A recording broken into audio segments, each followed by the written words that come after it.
Hello, happy Wednesday, everybody. I want to thank everybody for your fabulous suggestions and ideas for videos.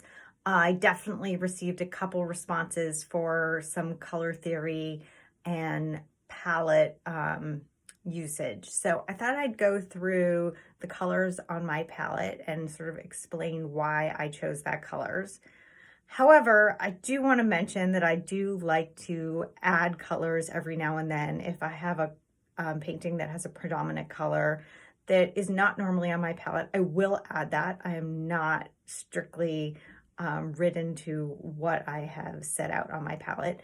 And I do find that every time I have a tendency to take a workshop and an instructor mentions a particular color, I love trying that out on my palette for a while. And how do I know if it works? If I'm using up that color. If I don't, you'll see that it will just sit there for a while and I'll realize I don't need to take up space with that color. Anyway, here, let me give you a look at my palette. So as you can see here, this is my palette, and this is basically just a piece of glass that I had cut to fit this particular size table, as large as I could possibly go. And what I do is every time I paint, I put a little bit more paint on these color slabs. So I just put it right on top of the color that was there before. And eventually, when it starts taking up too much space, I will scrape it out and start again. Now, as you can see, I put my color wheel down, my nice color wheel from, I think, 1985. This is to show you why I've laid out the colors in the order that I actually did. So I have the reds here, and it goes around yellow, greens, blues, and then the whites over there are sort of not on the color wheel, but necessary. In terms of the colors that I have chosen, and I can create a map to show you exactly which colors I do have on my palette. But for now, I just want to show you that here we start out, sorry, I'm doing this on my camera and my fingers. So I have chosen colors, and I do have a lot on my palette. I am a color hog.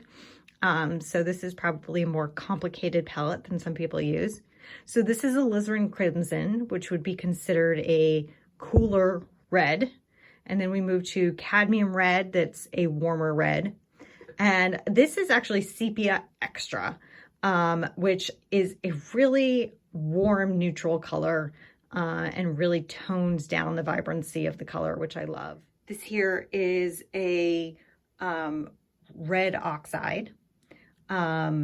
And then here we're going to get into, so these are more of the earthy tones.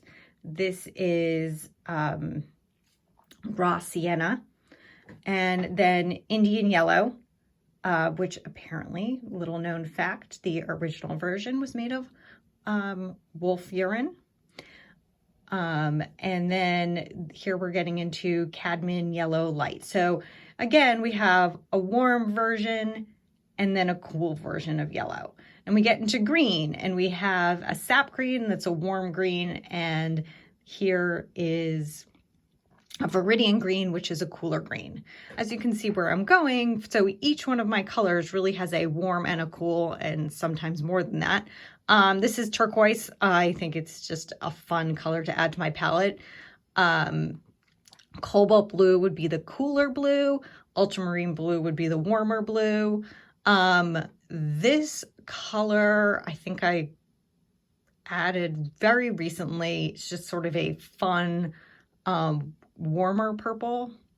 And then we get into a cool, sort of lavender color.